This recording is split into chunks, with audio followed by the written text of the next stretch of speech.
Hi friends, మీకు ఈ video నచ్చితే లైక్ చేయండి, సబ్స్క్రైబ్ చేయండి. కాశీ వాళ్ళ ఇంట్లో నుండి స్వప్న వాళ్ళ అమ్మ నాన్న వెళ్ళిపోతూ ఉంటారు.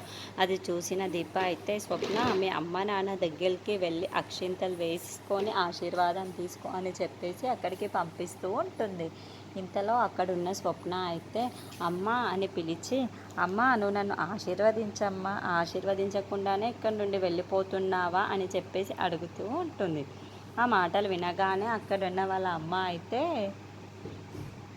నువ్వు నేను ఒక్కదాన్ని ఆశీర్వాదం చాలు అంటే నేను ఆశీర్వదించడం, నేను మీ నాన్నతో కలిసి ఆశీర్వదిస్తాను అంటే నువ్వు ఒప్పుకుంటావా అంటుంది. ఆ మాటలు వినగానే అక్కడున్న స్వప్న అయితే, అతను ఆశీర్వదిస్తే నాకు మంచి జరగదమ్మా, నువ్వు ఒక్కదానివే ఆశీర్వదించమ్మా అని చెప్పేసి అంటుంది. ఆ మాటలు వినగానే అక్కడున్న వాళ్ళ నాన్న అయితే చాలా కోపంగా అక్కడున్న కారులోకి వెళ్ళిపోతూ ఉంటాడు. అది చూసిన స్వప్న వాళ్ళ అమ్మ అయితే చాలా బాధపడుతూ ఉంటారు. ఇంతలో అక్కడున్న స్వప్న అయితే, ఏంటమ్మా నువ్వు ఆశీర్వదిస్తావా లేదా అని చెప్పేసి అడుగుతూ ఉంటుంది. ఇంతలో అక్కడున్న వాళ్ళ అమ్మ అయితే, ఏంటి నువ్వు ఎక్కువ మాట్లాడుతున్నావు, మీ నాన్నగారు నీకు ఎంత చేశారో మర్చిపోయావా అని చెప్పేసి అడుగుతూ ఉంటుంది. ఆ మాటలు వికి అక్కడున్న స్వప్న అయితే, నాకు ఎంత చేశారో కాదమ్మా, తను ఎంత ద్రోహం చేశారో అది బాగా గుర్తొస్తుందమ్మా అని చెప్పేసి అంటూ ఉంటుంది.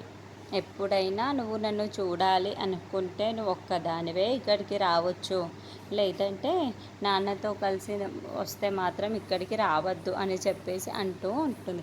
ఆ మాటలు వినగానే అక్కడున్న స్వప్న వాళ్ళ నాన్న అయితే, స్వప్న వాళ్ళ అమ్మ అయితే ఒక్కసారిగా షాక్ అయిపోతూ ఉంటారు.